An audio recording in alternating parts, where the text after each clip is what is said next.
Good evening, Commanders, and welcome to Stories Unveiled.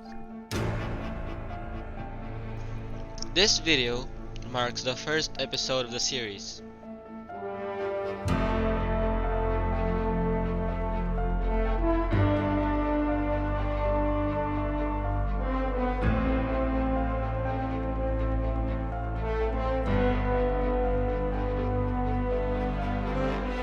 To understand the story, let's go back into the beginning, where it all began. The War Robot story begins with a cataclysm that rendered the Earth mostly uninhabitable by the end of the 21st century.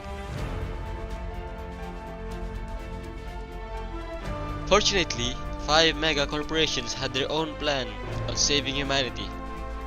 Each of them had their own vision on how this should happen, and eventually, Cataclysm survivors left the planet for the closest place they could settle on, the planet Mars.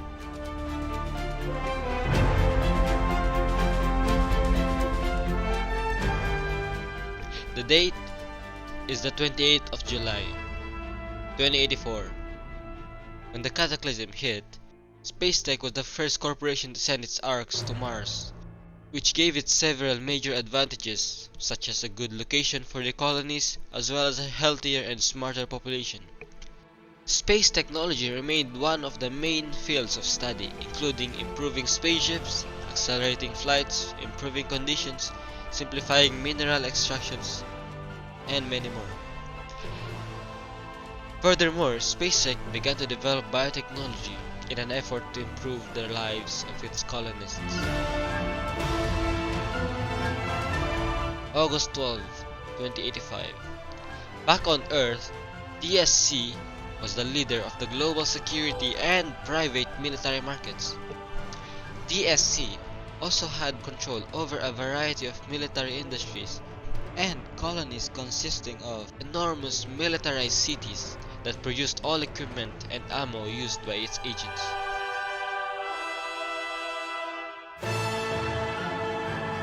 To establish a truly militarized society, DSC also features obligatory conscription.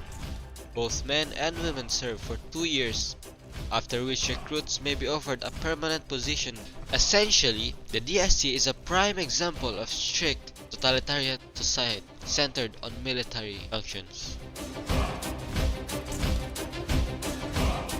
The next year, February 10, 2086, Icarus Technologies was once the first name that came to mind when talking about robotics, telecommunications, and computer technologies.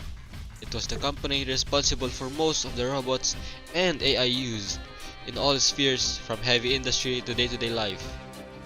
Icarus settlements are small and spread out, quite far from one another. All Icarus citizens above the age of 15 are equipped with the necessary augmentation to function in VR. Other type of implants and augmentations are also commonplace.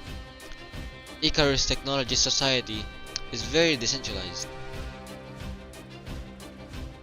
The date is March 13, 2087. Evolution is life.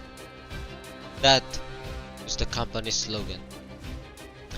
EvoLife and its subsidiaries were the acknowledged leader of biotechnology, genetic engineering, high-tech farming, and chemical industries. The company's labs conducted groundbreaking research in genetics and biology. On Mars, EvoLife scientists developed biotechnology to promote beneficial mutations in the human body. EvoLife society is slowly but surely becoming like a beehive, where everyone does their assigned work and is physically incapable of doing any other job. Much of the population is happy with this arrangement. There are those who rebel against it. Rebels usually end up being exiled from the colony and marked as antisocial elements.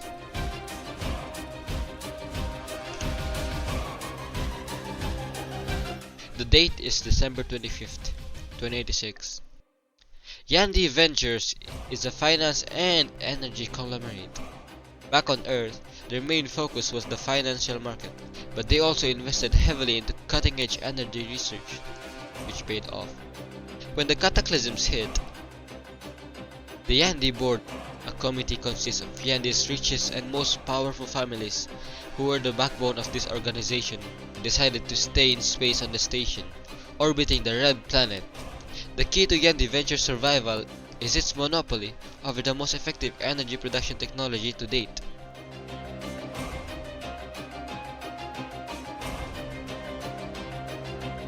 The year is 2142. Although on Mars it is a time of peace, technically, the old home of humanity became a battleground for bounty hunters and proxy mercenaries. They used old farming and heavy industrial equipment and machinery as their main tool for both scavenging and surviving on the new Earth. The scorched planet, with its abundance of derelict resources and artifacts, again draws attention of now Martian civilizations. As time went on, competition became fierce, and rivalry slowly became bitter.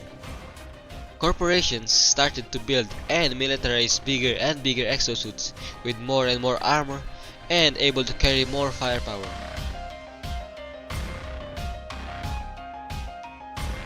And so began the age of war robots.